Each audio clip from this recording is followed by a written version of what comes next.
Salut à toutes et à tous, bienvenue parmi nous. Merci d'être avec nous régulièrement et de plus en plus nombreux pour suivre Diasporama sur la chaîne YouTube du Soir d'Algérie.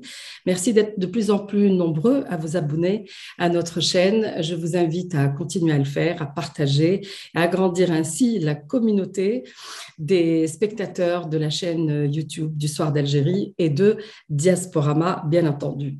Alors, pour le 11e numéro de Diasporama, nous avons un invité à partir du Japon. C'est l'architecte Ferid Ziani. Bonjour.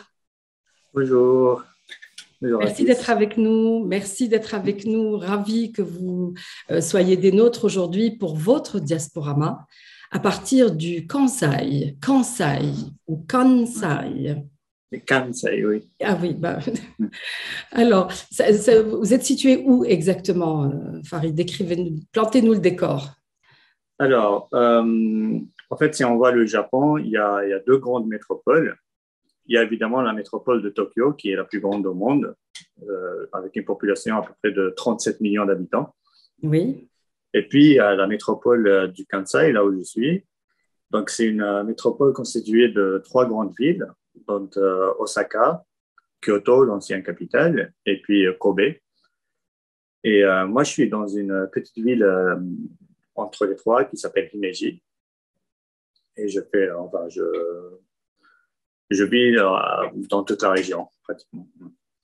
formidable. Alors, vous nous parlerez un petit peu tout à l'heure de votre vie japonaise, hein, n'est-ce pas? Vous avez pas mal voyagé, nous verrons cela tout à l'heure. Vous avez vécu en France, au Danemark et maintenant au Japon. Alors, pour vous présenter Farid Ziani, donc je vous disais, vous êtes architecte designer, vous êtes dans le senior, hein, dans le cabinet d'architecture KTX Archilab, prestigieux cabinet d'architecture, lauréat de plusieurs prix en Asie, aux USA, en Europe, également au Japon, bien entendu. Nous reviendrons sur les différentes distinctions qu'a eu ce cabinet, que vous avez eu à travers eux. Vous avez fait vos études à Alger, à l'EPO, à l'École polytechnique de l'architecture et de l'urbanisme. Vous nous parlerez tout à l'heure des raisons de ce choix de métier, donc d'architecte, et puis des raisons de votre départ, bien entendu. Alors, dites-nous un petit peu, c'est quoi la vie au Japon et plus précisément au Kinsai, Farid Ziani? Si vous deviez nous décrire un petit peu votre vie d'architecte au Japon et au Kinsai. Alors, pour commencer, en fait, Difficile, oui, en peu de mots, c'est difficile. oui, ouais. Euh, bon, c'est déjà la vie au Japon, ça dépend de là où on travaille, parce que le travail, c'est vraiment tout dans ce pays. Et le mythe s'avère vrai, euh, enfin, du coup, pour moi. Euh, c'est des heures et des heures de travail. Je fais personnellement entre 60 à 80 heures semaine. Oui, Ouais. Donc, oui, en tant qu'architecte aussi, je pense que c'est un métier qui est assez difficile partout dans le monde, mais plus particulièrement ici. Donc, voilà, c'est travail toute la semaine et puis le week-end, c'est un pays qui est extrêmement beau et qui est extrêmement riche. Donc, on essaie de profiter un peu en alors c'est plutôt voyageant une le grande week-end. ville où vous êtes, plutôt grande ville, plutôt province, plutôt périphérie, c'est quoi Alors, le mode de vie? comment dire ça? Par rapport au Japon, c'est une petite ville de 600 000 habitants. Donc ça, en Europe, ça va être une grande ville. Mais au Japon, c'est une petite ville. Mais voilà, comme je disais tout à l'heure, c'est juste à proximité des grandes villes de Osaka, je pense, qui sont à 27 millions d'habitants, Kyoto, Kobe, 1,5 million. Oui, et Donc, Kyoto, c'est une vie qui est. Mais par contre, ce qui est bien dans la région du Kansai, là où je suis, c'est que on est vraiment à 20 minutes, 30 minutes des grands centres urbains et de la nature, en fait, des montagnes, de la plage. C'est vraiment tout à côté. Oui. Alors, vous dites Kansai, moi j'avais dit Kinsai, hein, désolé. C'est bien Non, Kansai, pardon. Alors, et vous êtes aussi près de la ville impériale, Kyoto, bien entendu, qui, elle, a un cachet oui, bien encore ancien, traditionnaliste, qui nous ouais. permettra peut-être tout à l'heure de faire un petit peu le lien avec le patrimoine en Algérie et avec la problématique de la conservation, restauration du patrimoine qui vous est chère, Félix Ziani. Ouais. Alors, D'ailleurs, j'y étais hier à Kyoto. à Kyoto. J'ai passé toute la journée hier.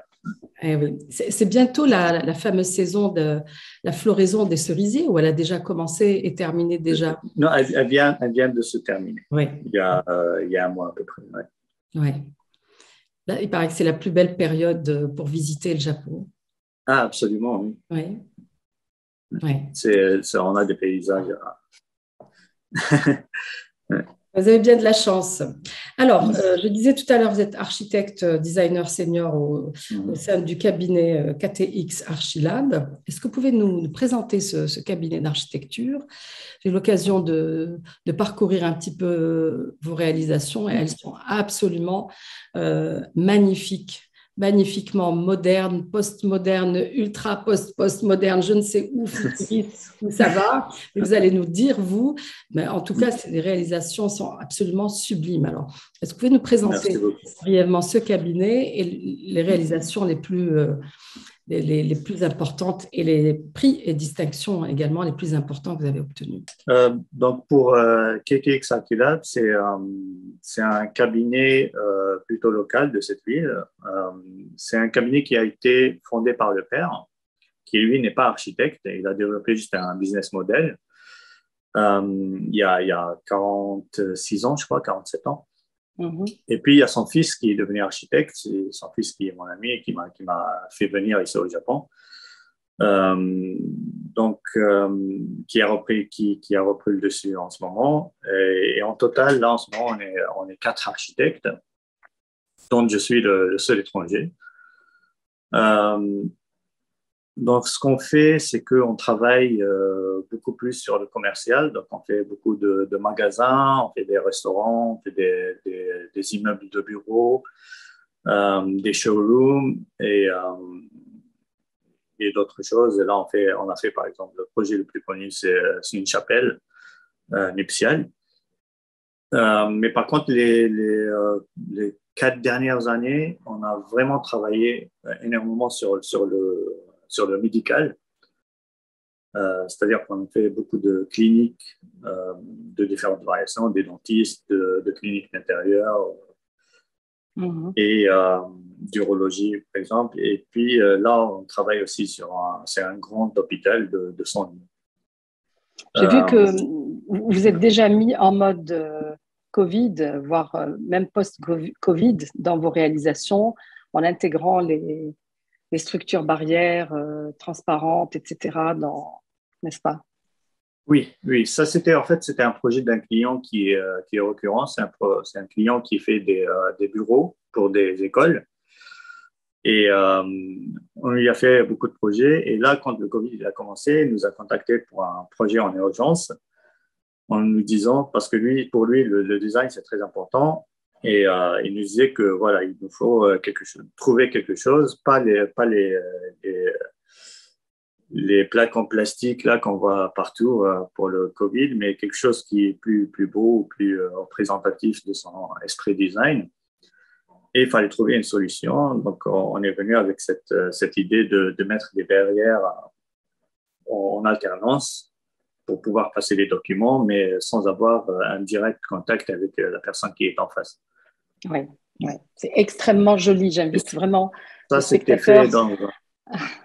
Allez visiter votre site web, le site web de votre cabinet d'architecture et regardez les réalisations. Elles sont à l'infini, magnifiques les unes, aussi bien les unes que les autres. Alors, votre cabinet a obtenu plusieurs prix et distinctions, je le disais tout à l'heure, au Japon, bien entendu, en Russie, aux États-Unis, à Hong Kong, au Royaume-Uni, en Chine, en France. des premiers prix, des seconds prix. Quel est pour vous, qu'est-ce que vous pouvez nous dire sur le meilleur prix ou le plus grand prix que vous ayez obtenu? Quelle distinction et pour quel ouvrage, Farid Ziani? Alors ça, je pense que ça va être sans doute le World Architecture Festival, le Festival international d'architecture. C'est un peu comme la Coupe du monde de l'architecture, Oui. où il fallait aller sur site, faire la présentation de son projet devant les jurys. Donc, il y a des gens qui viennent, des architectes qui viennent de partout dans le monde. Et puis, c'est le jury qui va délibérer. C'est où? Alors, ça change de lieu. Au début, c'était à Oui. Singapour, et puis à Berlin, puis à Amsterdam. Là, ça va être au Portugal. Donc, nous, quand c'était à Amsterdam, le projet de la chapelle nuptiale, justement, qui a été gagnant de sa catégorie, donc catégorie civique. Oui. Félicitations. Félicitations. Merci. Et là, alors, alors, je peux pas vraiment confirmer ça puisque c'est pas publié publiquement, mais cette année, je vais être membre du jury pour le Domaine Festival. Félicitations. Voilà, nous l'apprenons en avant-première. Donc voilà, c'est en avant-première. C'est pas encore publié, c'est pas encore public. Oui, mais nous avons l'information. Formidable. Et donc, ça, j'imagine, c'est une belle consécration par l'architecte de pouvoir être membre d'un aussi prestigieux prix et d'être à la place du jury qui décerne les distinctions. C'est plus confortable. Quoique, quelquefois, on est un petit peu embêté. Mais quelquefois, on est un peu embêté ou pas en accord toujours avec les prix entre membres de jury. Voilà. Alors, Farid Ziani, vous êtes intéressé particulièrement à la question du patrimoine. J'aimerais qu'on en parle un petit peu. La conservation, la restauration du patrimoine architectural, et notamment autour de la Casbah d'Alger. Voilà, c'est un sujet très sensible qui déchaîne des passions, qui déchaîne également des polémiques. Voilà, on ne peut pas parler de la Casbah sans qu'il y ait toujours un tollé autour de sa préservation, conservation, évolution, développement, restauration, etc. Alors, avant d'entrer dans les différentes propositions de projets de restauration de la Casbah qui ont été proposées jusque-là, j'aimerais connaître votre vision à vous de son développement. Comment vous voyez, comment d'abord vous trouvez l'état actuel de la Casbah, même si le diagnostic est plus ou moins connu, mais peut-être que vous allez nous informer de choses que nous ne connaissons pas. Et comment vous imaginez son développement?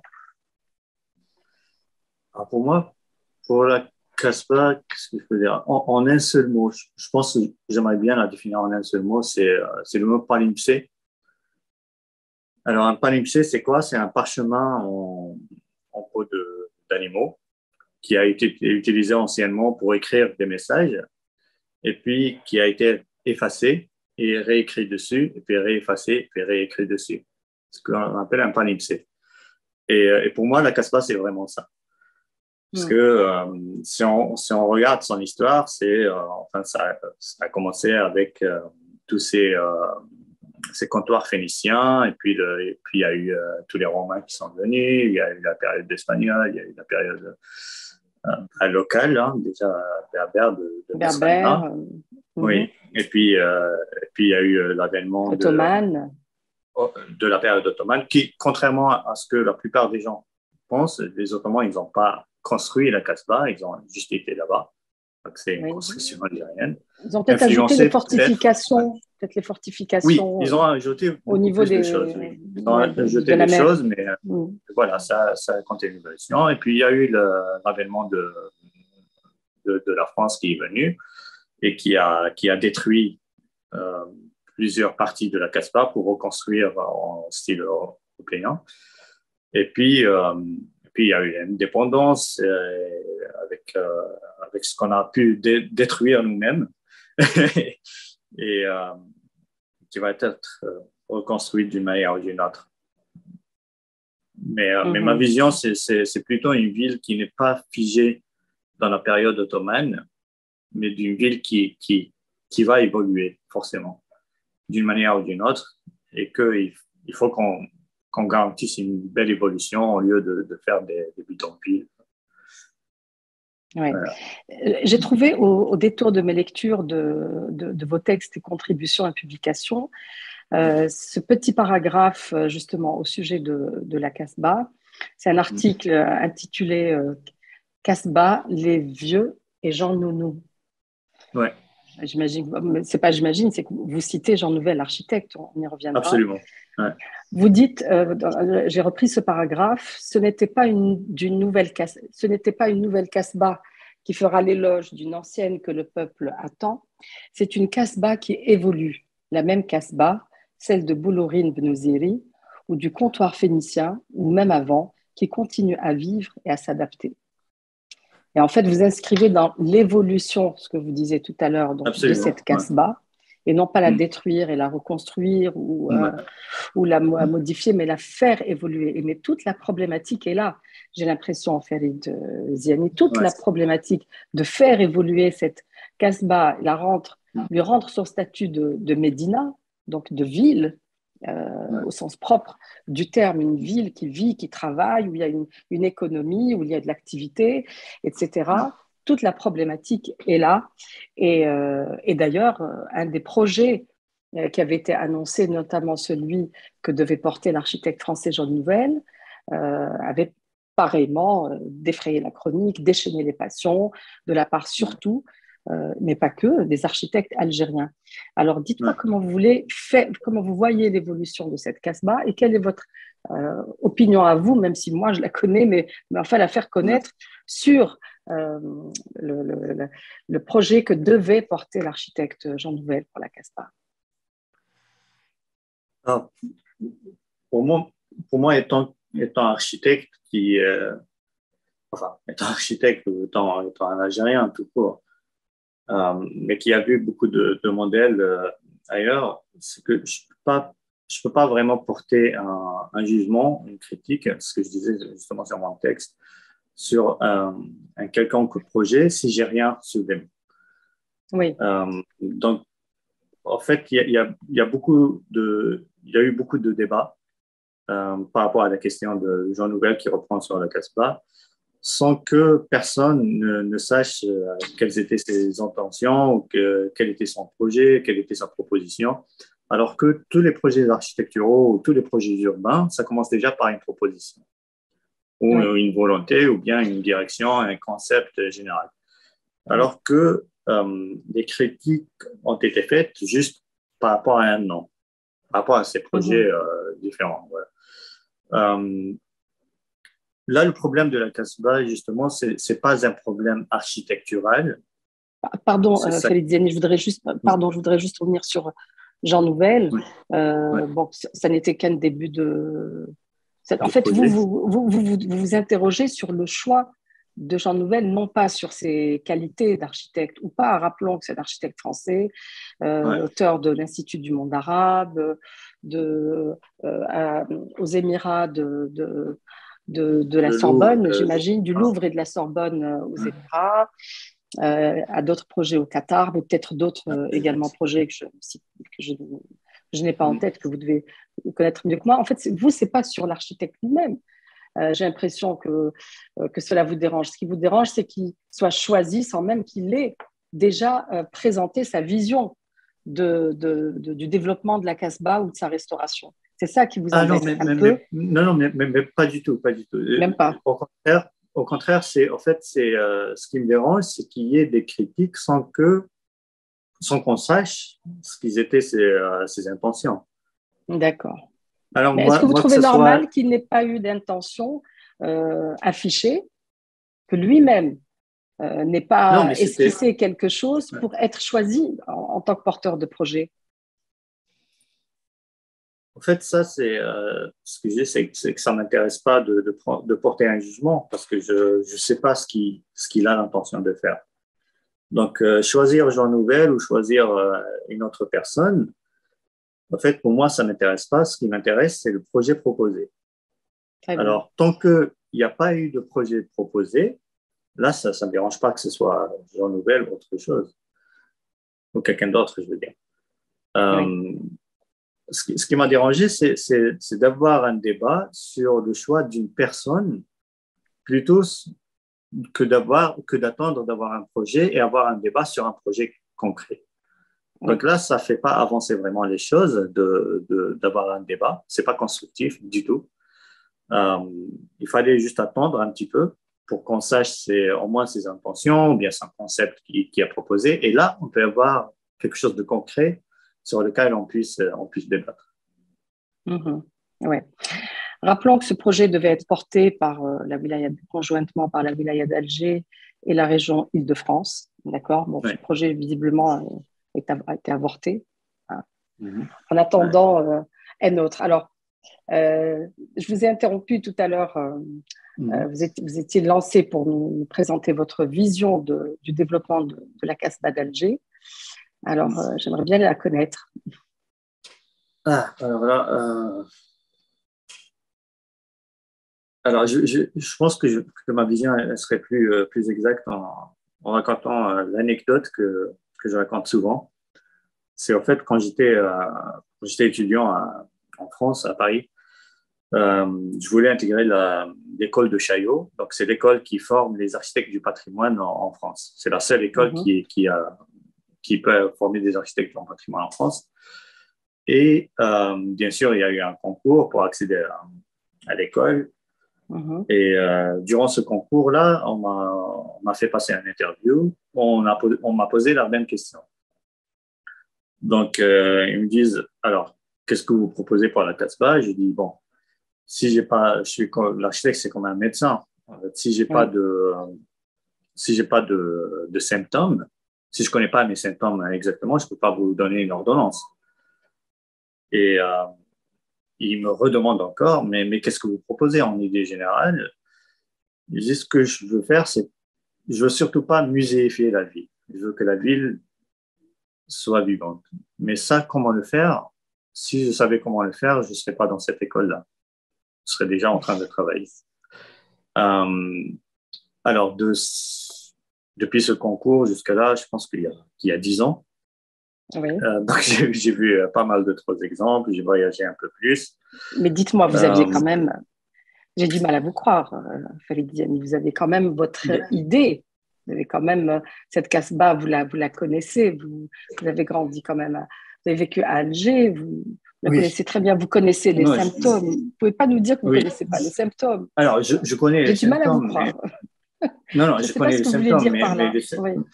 Alors, je connais les symptômes peut-être techniques de la Casbah, mais le problème de la Casbah d'Alger, c'est pas vraiment un problème technique, puisqu'il y a un problème de volonté politique. Et là, si on n'est pas alors à l'intérieur de cette bulle politique où il se passe vraiment des choses qui sont incroyables, là, on peut rien faire. Donc, il y a eu un problème de gestion entre, alors à cette époque-là, c'est le GBC, je pense, l'Office de gestion des biens de patrimoine, et puis le ministère de la Culture, et puis la wilaya, puis la mairie. Donc, il y a tous ces acteurs-là qui sont en train de faire des choses qui ne sont pas coordonnées, qui sont mal gérées.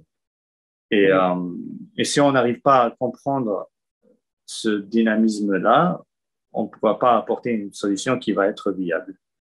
Les problèmes techniques à la Casbah, c'est très facile à résoudre. C'est très, très facile à résoudre.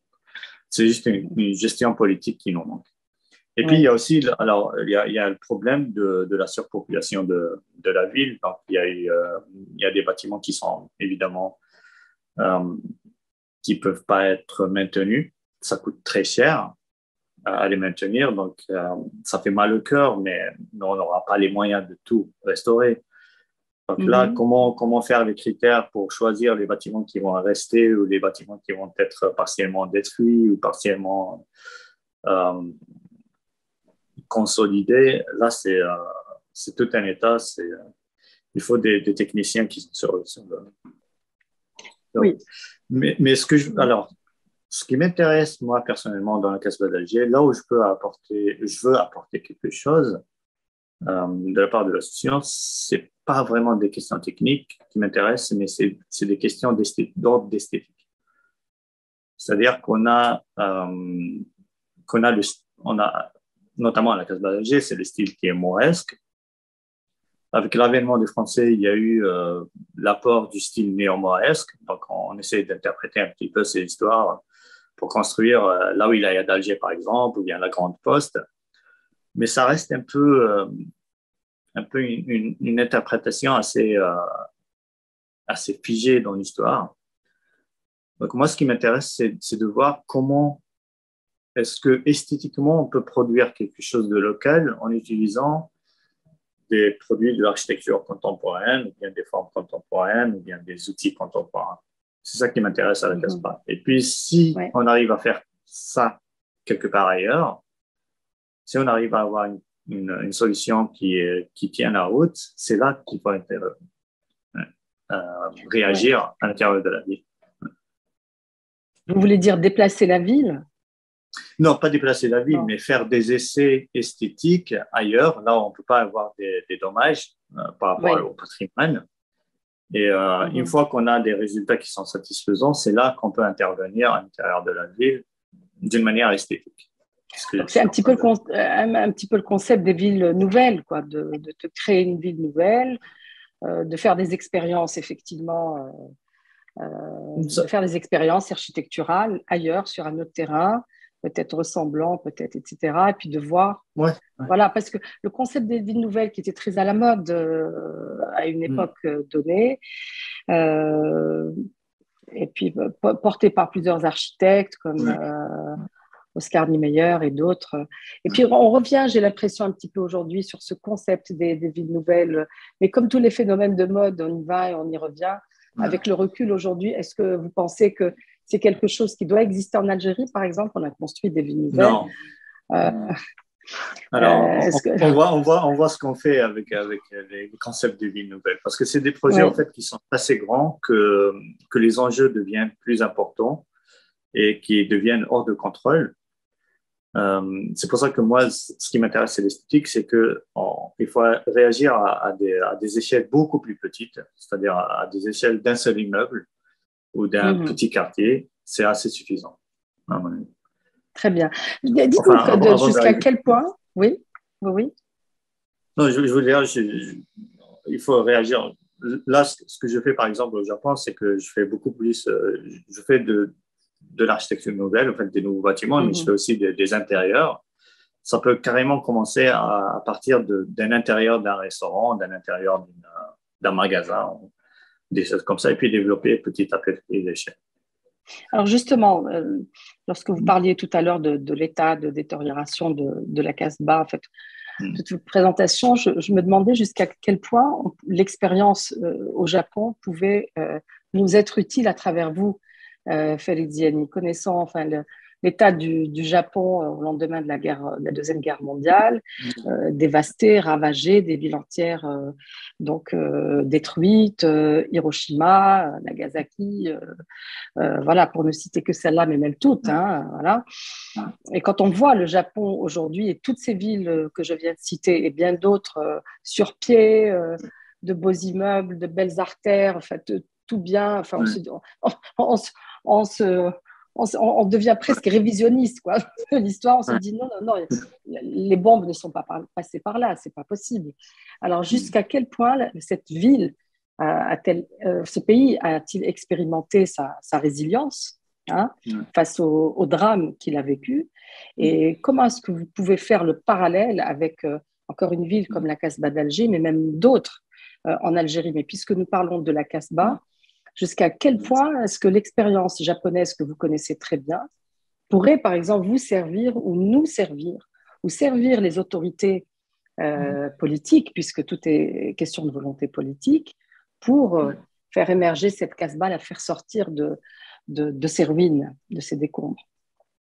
Elle se porte encore, voilà, mais enfin, elle est en sursis, on va dire. C'est une question extrêmement difficile, en fait, de la part que, en fait, le Japon, culturellement déjà, n'est pas l'Algérie. La société japonaise, culturellement, n'est pas la société algérienne. Et puis, alors, le point le plus important, c'est que c'est vrai qu'il y a eu destruction complète des villes japonaises qu'il fallait reconstruire. Mais là où il y a la plus grande différence, c'est qu'il n'y a pas eu de destruction culturelle. Il n'y a pas eu de disruption culturelle. C'est-à-dire que la culture du Japon qui a évolué, qui a changé complètement plusieurs fois tout au long. Mais ça a resté une évolution un peu graduelle. Alors qu'avec les chocs qu'on a eus en Algérie, le choc avec la colonisation française, le choc avec ce qui s'est passé dans les années 90 et tout ça, donc il y a eu plusieurs ruptures qui ont laissé que la ville n'a pas évolué d'une manière linéaire, mais quand je dis la ville, je dis de comment est-ce que la société perçoit sa ville. C'est de ça que je parle. Et c'est là qui est difficile. Du coup, je pense que ça serait plus facile de prendre des leçons du Japon pour les faire dans d'autres régions d'Algérie que de le faire à la capitale d'Alger. Des régions par exemple, où vous pensez à quelle région, par exemple? Je pense par exemple à Ravdaya qui font un excellent travail. Je pense à des petits villages par exemple, des Tolga, de Kabylie, des Aurès, voilà, qui n'ont pas eu une influence qui était grandissante comme à Alger. Comme les grandes villes, oui. Ouais. Par contre, à Alger, là où je pense qu'il faut voir un petit peu le côté japonais, c'est le côté de pouvoir oser ou vouloir oser créer quelque chose de nouveau. C'est ça qui, en fait, de prendre ce qui est le corps de la culture même ou le corps de l'esthétique elle-même et de créer quelque chose qui est complètement nouveau. C'est ça qui a fait un peu la force du Japon.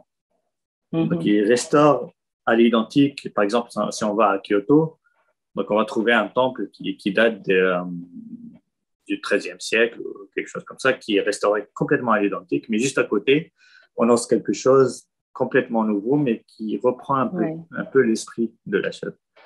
Mais quelque chose d'attenant au temple, on va dire une cafétéria, un musée, absolument. Voilà, ou complètement différent, carrément à indépendant du l'intérieur du temple. On en voit beaucoup, carrément à l'intérieur du temple. C'est la même chose qu'on voit, par exemple, aussi dans les églises en Europe. Quand on compare, par exemple, la France et l'Italie, qui ont des églises plutôt conservatrices, c'est-à-dire que même quand on rénove, on fait quelque chose pratiquement à l'identique. Mais dès qu'on rentre en Allemagne ou dans les pays un peu plus au nord, on commence à voir que en fait, les gens osent un petit peu plus d'apporter des nouveaux matériaux, d'apporter une nouvelle extension à l'église, des choses comme ça. Mais c'est ça qui fait un peu la richesse ou bien la continuité dans le temps du projet, enfin de l'esthétique régionale. Alors, un peu plus au nord de l'Europe, donc c'est une région que vous connaissez bien, la Scandinavie, puisque vous y avez vécu avant d'aller au Japon, fait les Diani. Est-ce que vous pouvez nous dire toujours sur le plan architectural, ce que ça vous a apporté? On parle beaucoup du style scandinave, on le dit froid, on le dit très moderne, très épuré, mais c'est en même temps chaleureux. Comment vous expliquez cette réussite du style scandinave? Alors, pour moi, en fait, ce qui a fait l'architecture japonaise, c'est plutôt aussi culturel. Hein. C'est tout ce qui se passe dans la Scandinavie, c'est la simplicité. C'est-à-dire c'est droit au but, comme on dit à Marseille. En fait, c'est épuré, mais tout en gardant l'effet humain, en fait, l'aspect humain. Il y a un mot, par exemple, le mot le plus connu de la langue danoise, c'est hygge.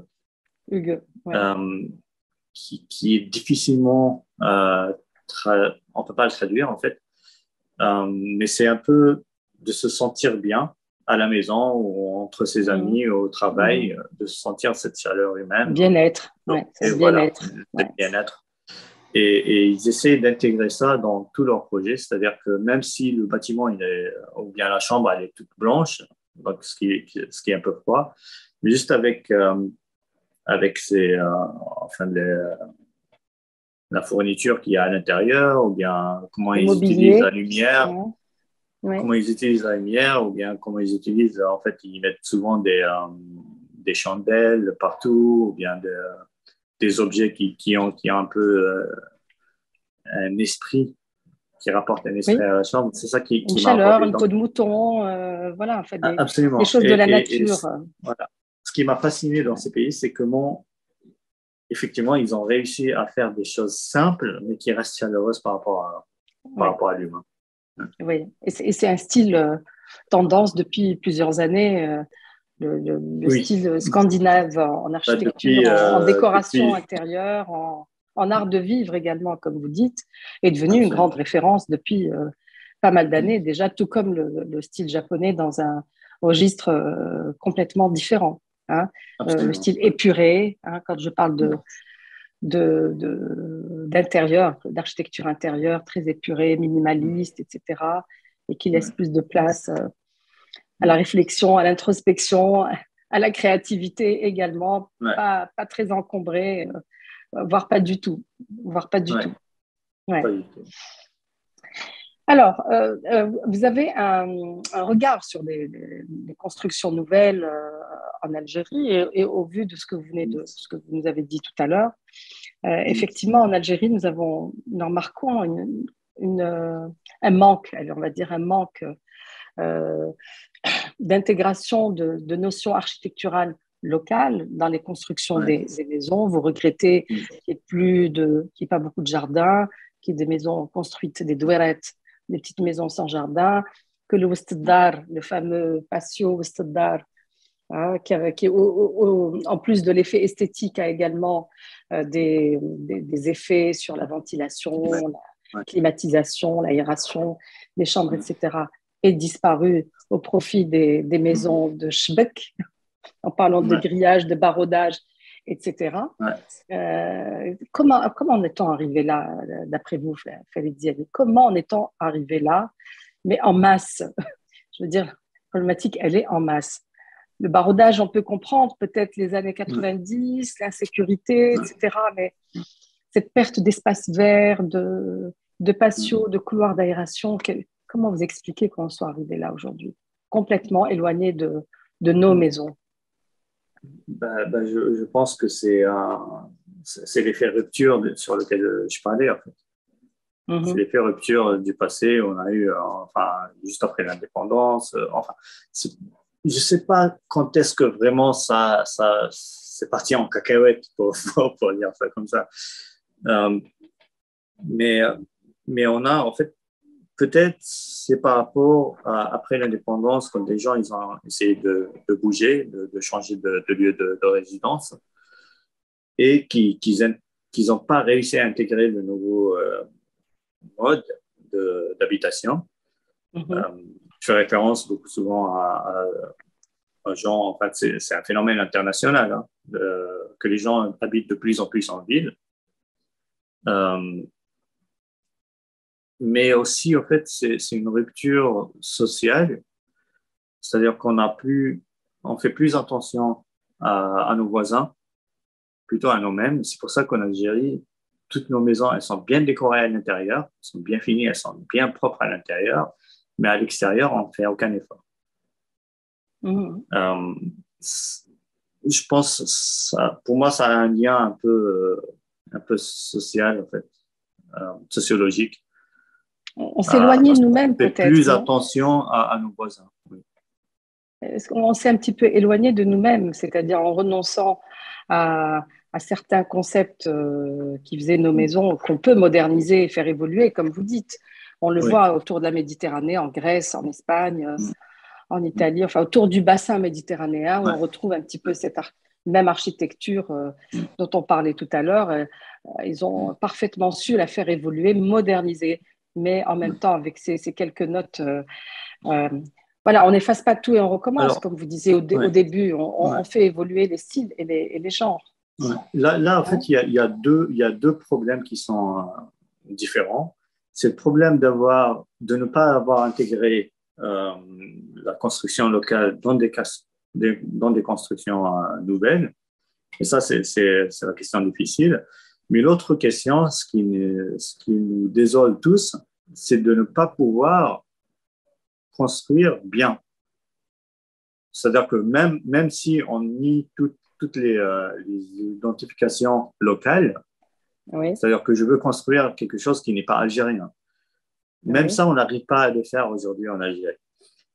Et ça, on n'arrive pas à le faire, c'est-à-dire que quand on voit des maisons, ce qui me dérange plus, c'est pas de ne pas avoir des arcs ou je ne sais pas quoi, mais oui, ce qui me dérange, c'est qu'il n'y a pas de peinture sur la façade, c'est moche, on ne peut plus voir, ça. Et ça, c'est en fait on ne fait plus, en tant que société, on ne fait plus attention à nos voisins, mhm, aux citoyens de la ville, aux autres citoyens de la ville, mais on fait attention à nous-mêmes. C'est pour ça qu'on oui, fait attention à l'intérieur, mais pas à l'extérieur. oui, Et ça dégrade les villes très ouais, facilement, les complètement. villes ou Et les puis villages, hein, carrément. ça leur retire leur âme, l'âme des villes Oui, absolument. et de Ouais. l'histoire. Ouais. Alors, Félix Zeni, nous allons essayer de vous connaître de manière un peu plus personnelle, même si le professionnel se confond avec le personnel dans certains métiers comme l'architecture, où il s'agit de construire pour habiter. Donc, on est au cœur de l'humain. Félix Zeni, donc vous êtes né en Algérie, n'est-ce pas? Absolument. Dans la région de Kabylie, Oui. c'est ça? Est-ce que vous pouvez nous en Ouais. dire plus sur votre région natale? Alors, ouais, c'est une longue histoire de mouvement familial avec la colonisation française et tout. Mais nous, en tant que famille, la famille Ziani qui vient du côté de l'Arba Nasser Hassan. Après, voilà, pendant la période coloniale, il y a eu un mouvement de famille où une grande partie est partie du côté de Cap Genet, où il y a Mhm. Boumadès, et puis de Cap Genet du côté de Delès. Oui, Donc, en étant en Kabylie, à Delès, à Alger, euh, du coup, pour moi, je pense que ça m'a fait habituer à vivre dans plusieurs endroits en même temps. mhm. Et le fait de quitter un lieu sans vraiment l'avoir quitté. Oui, Et plus tard, donc, quand je déménageais à Paris, puis quand je déménageais à Copenhague, et puis du Copenhague au Japon, c'est un peu une continuité de cette vie nomade oui, contemporain, si je peux appeler ça comme ça. oui, oui. Ça me rappelle justement une lecture que j'ai fait, en fait, une conférence que j'avais fait ici au Japon, que j'avais intitulée le nomade culturel, en Oui. parlant sur mon parcours. Ouais, Le nomade culturel, c'est exactement ça. c'est ça. Alors, rappelons au passage que vous avez obtenu en France un master en ville, architecture et patrimoine. Donc, en France, vous avez étudié, même si vous n'êtes pas allé au bout pour le doctorat, pour l'histoire que vous nous avez racontée tout à Ouais. l'heure, mais peut-être que ça vous a été bénéfique pour tenter d'autres expériences. Alors, pour Ouais. terminer, Félix Diani, j'aimerais connaître vos goûts culinaires, musicaux, lecture, Ouais. cinéma ou Ah, série. Voilà, mais ouais. rapidement, histoire de compléter votre portrait. Ouais. Alors, le plus important de tous, c'est la musique pour moi. Mhm. Euh, j'ai pas vraiment un seul style de musique, mais j'écoute, ça change vraiment mon esprit. Du coup, là, par exemple, au bureau, je peux pas travailler sans musique. À Oui. l'extérieur, je peux pas marcher sans musique. Qu'est-ce que vous écoutez? Un peu de tout, un peu de jazz, beaucoup plus, de rock des années 80, des années 60, 70. Et Mhm. quand je travaille, quand je fais des conceptions, des fois, je mets beaucoup de trance, de la musique trance. Ça m'aide un peu à être beaucoup plus créatif. Et la musique Euh, japonaise, alors, là-dedans, est-ce qu'elle vous fait du bien? Est-ce que... ah oui, absolument. Oui. Hein? Alors, il y avait ce qu'on appelle la cité pop. Donc, c'est les années 80, 80, 90 du Japon. La musique contemporaine au Japon, ça, je déteste. Oui, c'est un Vous peu préférez la traditionnelle? pas traditionnel, mais un peu des années 80, 90, là où ils osaient un peu plus D'accord. de parcourir quelque chose de nouveau. Là, c'est vraiment commercial. C'est pas. Ouais. Mhm. Euh, En cuisine, alors, sinon, quel est alors, votre en plat cuisine, préféré? cuisine japonaise, mais sans Oui. aucun. Alors, cuisine japonaise, fromage, c'est très important. Et puis quelques plats algériens que je fais moi-même, mais que j'essaie de changer un petit peu. Récemment, j'ai fait un tagine zitoun que j'ai fait un peu à la japonaise, en Ah ajoutant oui. quelques ingrédients. Ouais. Alors, dites-nous, on veut des idées. Euh, alors, c'est un tagine zitoun que je prépare avec des champignons japonais, des Mm. shimeji.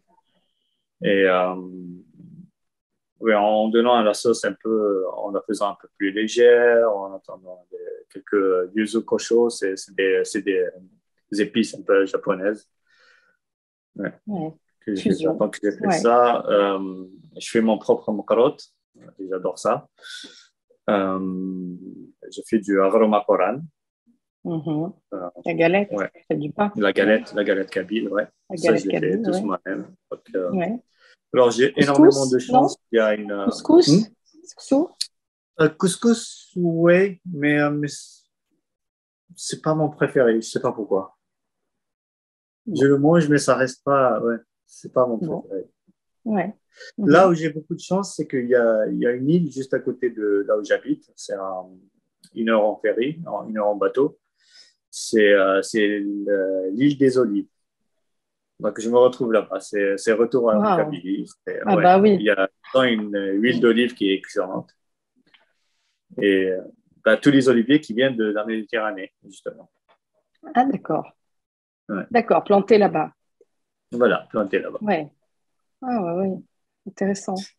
Alors, donc, culinaire, musique, cinéma, Lecture, cinéma, lecture. lecture, ouais. Alors, cinéma, c'est bref parce que je suis pas vraiment très cinéphile, mais je dirais tout ce qui est alors Odyssée 2001 de Kubrick, Stanley Kubrick, tous les films de Stanley Kubrick. Je vais dire comment il s'appelle? Les films de la nouvelle vague japonaise, de la nouvelle Mhm. vague française. Euh, Le Petit Soldat, où d'ailleurs ils parlent d'Alger. Hein. Euh, Mais sinon, ouais, c'est à peu près ça. Lecture, alors, Cinéma je japonais, lis. non? Non, pas Ça vous trop. intéresse pas trop? Oui. Il y a deux trois grands beaux films, mais franchement, non. Ouais, pas très Cinéma cinéma. italien, La Grande Bellezza, que je recommande absolument. Ça, j'adore. C'est un nouveau film italien. C'est excellent, ça. Euh, alors, ouais, lecture. En fait, je lis énormément, mais je lis beaucoup plus. Je lis pas de romans, euh, beaucoup plus des ouvrages historiques ou des ouvrages de philosophie. Donc, c'est Oui. les deux grands. Et là, ça peut J'ai être remarqué que sur. vous étiez épris de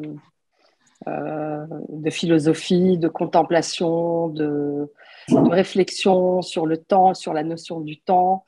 Ah Et oui, absolument. Oui. j'aime bien, vous parlez beaucoup de temps, d'intemporalité, prendre son temps, s'inscrire dans l'intemporalité, des Ouais, notions comme ouais. cela qui sont très intéressantes. Et ça, je pense que dans la philosophie du Japon, Ah oui, oui. voilà, Alors, c'est tout un peu l'esprit l'éloge de la Shinto. lenteur. Oui, voilà, c'est un peu l'éloge de la lenteur et de la mesure et de l'introspection, la réflexion, De prendre etc. conscience de Oui, ce qui est autour des de choses qui nous, nous de prendre entourent. conscience Oui, des gens autour. Puis, ouais, tout à fait.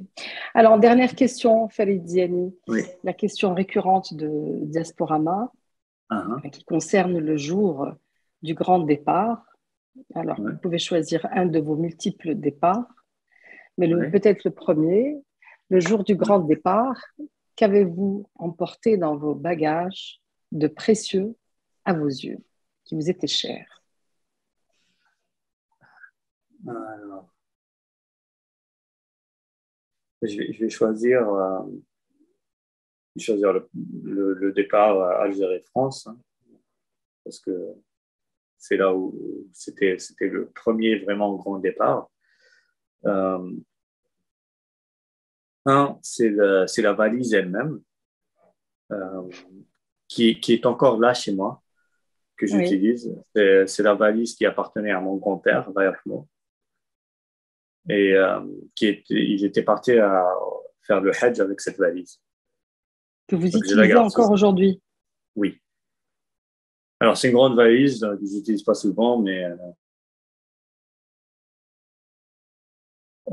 à l'intérieur de cette valise, euh, alors j'en ai pris énormément de livres, mais peut-être le plus prestigieux, enfin le plus précieux que j'ai, c'est le projet de la rénovation de la Casbah. Je ne me rappelle plus du nom de livre exactement, qui a été fait je pense à l'époque de Chérif Rahmani, Oui, et oui, qui je m'en contient souviens. qui contient des documents absolument magnifiques à l'intérieur, que je garde souvent jusqu'à présent. Donc, je pense que Merci, c'est les Farid. deux grands. Merci Merci, beaucoup. Farid Ziani, d'avoir fait votre diaspora moi, d'avoir accepté notre invitation à partir du Japon. Vous êtes établi, et vous êtes architecte, designer. Je souhaite vivement un travail, un projet pour vous en Algérie, hein, réaliser un petit peu vos rêves, vos projets qui sont, qui vont rejoindre forcément ceux de nous Ouais. et des Algériens de l'Algérie entière. Voilà. Je vous Merci remercie et je beaucoup pour remercie. l'invitation. Ouais. Merci d'avoir accepté. Merci à nos spectateurs de nous avoir suivis. Je rappelle que vous pouvez retrouver cette émission, la re-suivre sur les plateformes digitales du Soir d'Algérie, sur le site web, la page Facebook et la chaîne YouTube, bien entendu. Merci, Famille Diani. À bientôt. Au À vous. revoir. Au Au revoir. revoir.